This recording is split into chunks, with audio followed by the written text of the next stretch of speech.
I think in Bitcoin, right, that you can take the position that is the protocol working or is the protocol not working? It looks to me like the protocol is working. It's the most successful monetary protocol in the history of the world. It's gone from $0 to $1.4 trillion in 15 years. It looks like it's on a path to go to 14 trillion, and I don't know why it wouldn't go to 140 trillion. So I look at it right now, and it looks like the protocol as it stands is capable of going to the point where it constitutes 5, 10, 20% of the capital in the world. It's going to change and inject freedom, sovereignty, and sound money into every country, every company, every institution. That's the path we're on right now. And so why would you want to interrupt that? We get the approval of the spot ETFs for Bitcoin, but the single most important thing that happened in this epic was the approval of the spot Bitcoin ETFs. That basically was crossing of the chasm, which said that Bitcoin is not a multi-$100 billion asset class. Bitcoin is a $10 to $100 trillion asset class. So that was a 10x to 100. Crypto fam, welcome back to the channel. That was Michael Saylor telling you where Bitcoin could be going in the future. 10 trillion, potential $100 trillion market cap. And we're going to be getting into some recent Bitcoin news. We can see Bitcoin here over the past week has been very, very boring. It peaked at around $70,500. We got as low as around $66,800. So we'll be going into some recent news that happened this week. Go for some TA. Make sure to stay tuned for all this information. Checking out the number of Bitcoin held by the Hong Kong Bitcoin ETFs. You can see here over the past 5 weeks, they have continued to accumulate Bitcoin. It went down for a bit, but over this past week, the number of Bitcoin that these ETFs is actually going up, now at $245 million. Not huge, but you can see there's definitely some interest there in Hong Kong to hold these Bitcoin ETFs.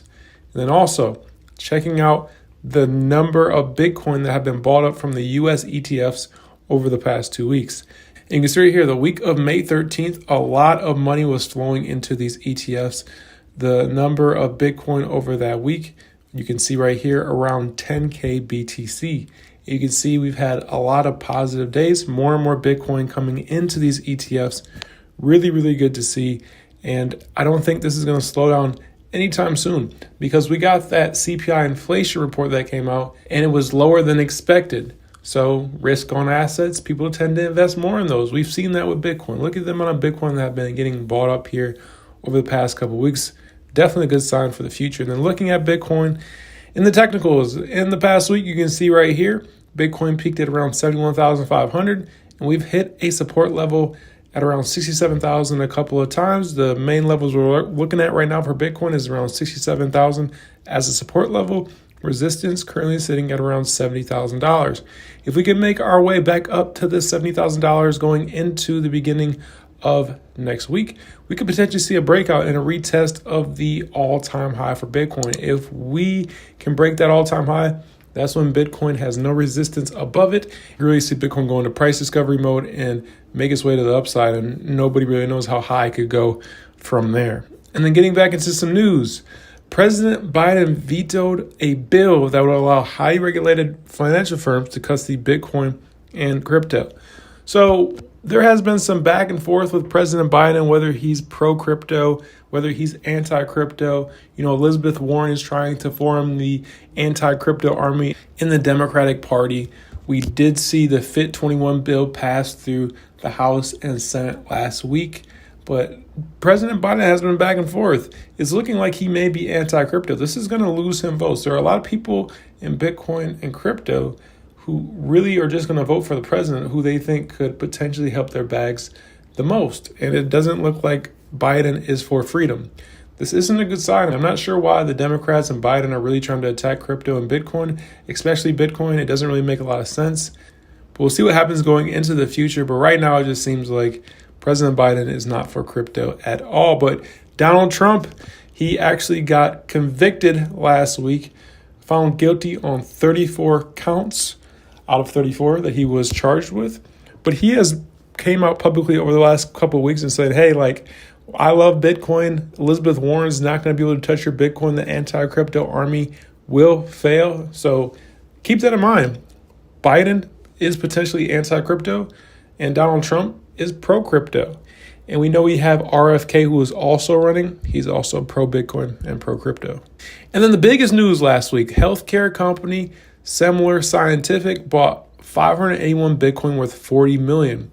They also adopted Bitcoin as its primary treasury reserve asset. And the reason why they did this is they saw the success that MicroStrategy was having. They feel like they were in a similar position, and now they're going to take the MicroStrategy approach in their own way. This is huge. We could see more publicly traded companies do this in the United States going forward, because as the success of Bitcoin goes up, the success of MicroStrategy will go up, the success of Saylor Scientific will go up, and then other companies will look at it and say, hey, maybe we should adopt a Bitcoin standard. There aren't a lot of companies in the US publicly traded doing this right now, but we could definitely see that change in the future. And then just a fun fact here, if you would have bought Bitcoin with your $1,200 stimulus check, that would now be worth $12,392, up 933%. That was a stimulus check we got back in 2020. Bitcoin definitely has performed very well in that time period. And then also another fun fact here, price of a home, US dollars versus Bitcoin. You can see here in 2016, the average home was $288,000. That's around 664 Bitcoin. In 2020, it was $628,000. That was around 545 Bitcoin at the time. And now in 2024, it's $434,000 for the average home.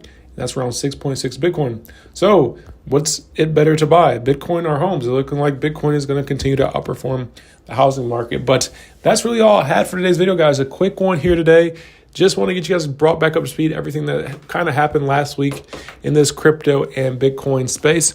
And it's looking like over the next week or two, we could really have some more flows come from these ETFs. Bitcoin's price could break that $70,000 resistance level and make its way back up to its old all-time high. That is a potential possibility. Not saying that's going to happen, but it's something to watch out for. But let me know what you guys thought about all that in the comment section below. My name's Aaron from Bitcoin Bros. I'm going to see you guys in the next one, and have a great rest of your day.